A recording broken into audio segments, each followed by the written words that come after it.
Welcome to MS academy. दोस्तों, आप सब गाड़ी चलाते होंगे या आप में से कोई ना कोई गाड़ी ज़रूर चलाता होगा, चाहे वो टू व्हीलर चलाए चाहे फिर फोर व्हीलर चलाए।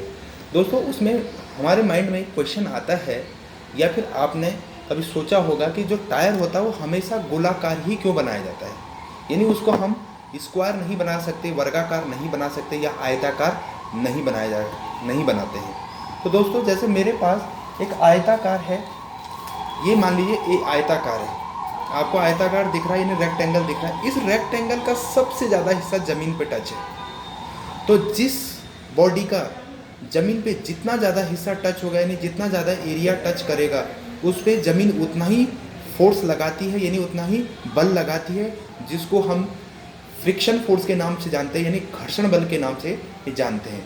ऐसे ही अगर मैं इसको स्क्वायर ले लूँ, यानी वर्गाकार ले लूँ, तो उसका भी सबसे ज़्यादा हिस्सा ज़मीन पे हमेशा टच रहेगा। और अगर मान लीजिए मैं ये क्या ले लूँ, गोलाकार ले लूँ, तो इस गोलाकार में आप देख रहे हो कि इसका जो ज़मीन पे टच है वो हिस्सा, वो सबसे क्या है, कम हिस्सा टच है। तो जब कम हिस्सा टच होगा तो जैसे ही हम गाड़ी को एक्सेलरेट करेंगे तो गाड़ी उसे क्या ईजी तरीके से आगे ले जाएगी। अदरवाइज अगर उसका सबसे ज़्यादा हिस्सा ज़मीन पे टच रहा है तो गाड़ी को क्या करना पड़ेगा, उसके लिए बहुत बड़ा इंजन चाहिए, नहीं बहुत ज़्यादा पावर उसको आगे ले जाने के लिए चाहिए। इसीलिए हमेशा जो टायर होता है वो क्या बनाया जाता है, गोलाकार बनाया जाता है, क्योंकि उसका सबसे कम हिस्सा ज़मीन पे टच होता है। और उतना ही जितना हिस्सा ज़मीन पे कम टच होगा उतना ही कम फोर्स ज़मीन का लगेगा, यानी फ्रिक्शन फोर्स कम लगेगा।